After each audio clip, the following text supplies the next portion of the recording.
আজকে এখান থেকে ব্লগটাকে শুরু করছি। আমরা উঠে পড়েছি দুজনে। আর এবার আমি বিছানাটাকে তুলে নিচ্ছি। বিছানাটা তুলে নিয়ে এবার ওকে আমি স্নানটা করিয়ে দেবো।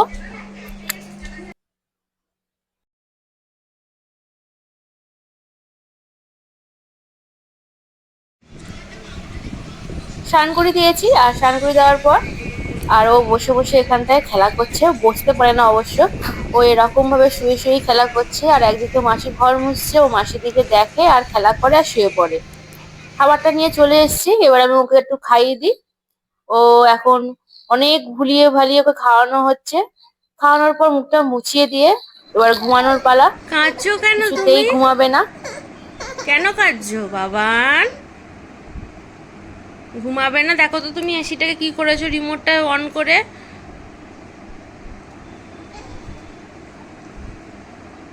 চলে এসো, ঘুম পাড়িয়ে দিই তোমাকে।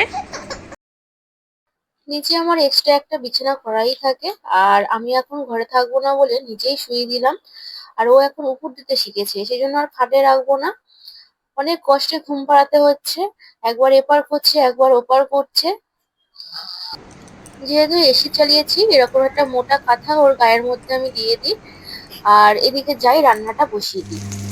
এদিকে বেগুন ভাজতে শুরু করে দিয়েছি, বেশি কিছু করব না, আজকে শনিবার। আলু পটলের তরকারি করব, আদা বাঁশি বেটেও দিয়ে গেছে। এদিকে ভাতও হয়ে গেছে। বিকেল হয়ে গেছে, বিকেল বেলা একটু আমি শাক তুলবো। আমার কাছে প্রচুর শাক হয়েছে। আর ও ঝুড়ি ওকে নিয়ে চলে এলাম।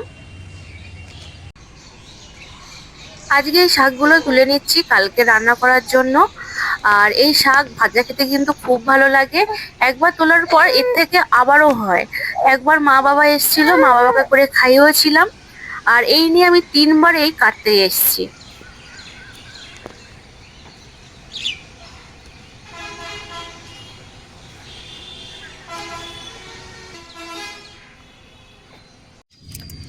এক ঝুড়ি শাক হয়েছে।